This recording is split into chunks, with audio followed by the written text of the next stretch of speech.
अब कौन सा फंड सिलेक्ट करना है इज बेसिस योर गोल।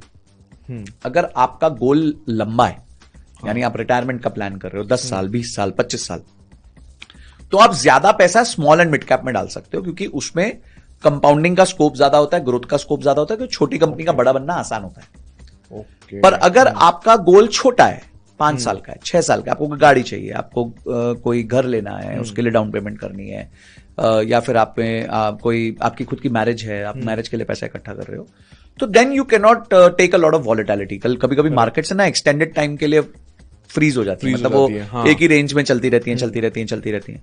तो उस टाइम पे आप जो है वो क्या कहते हैं, मार्केट्स में अगर कुछ आपने स्मॉल एंड मिड कैप लेके रख लिया तो आपका बाजा बच सकता है। तो मैं 2020 से लेकर 2024 की रैली इसलिए खाई क्योंकि उससे पहले मैं पिछले 7-8 साल में बड़ा एवरेज रिटर्न्स कमा रहा था। वो तो मैं मार्केट में था करके मुझे रैली मिल गई, अगर मार्केट में निकल जाता तो नहीं रैली मिलती थी। तो मार्केट्स में आपको रहना पड़ता है, और जब भी आप अपना लंबी अवधि के लिए कुछ सिलेक्ट करें तो आप स्मॉल मिड कैप कर सकते हैं, रिस्क ज्यादा ले सकते हैं। और अगर छोटी अवधि का आपका गोल है तो उसमें कोशिश करिए हाइब्रिड फंड ले, लार्ज कैप फंड ले, इंडेक्स फंड्स ले, जहां पे वॉलेटिलिटी कम है। और अगर आपका गोल 3 साल से कम का है तो इक्विटी से दूर रहे, सीधा बॉन्ड्स में और या फिर डेट म्यूचुअल फंड्स में या गोल्ड में या इस तरह के इंस्ट्रूमेंट्स में इन्वेस्ट करें।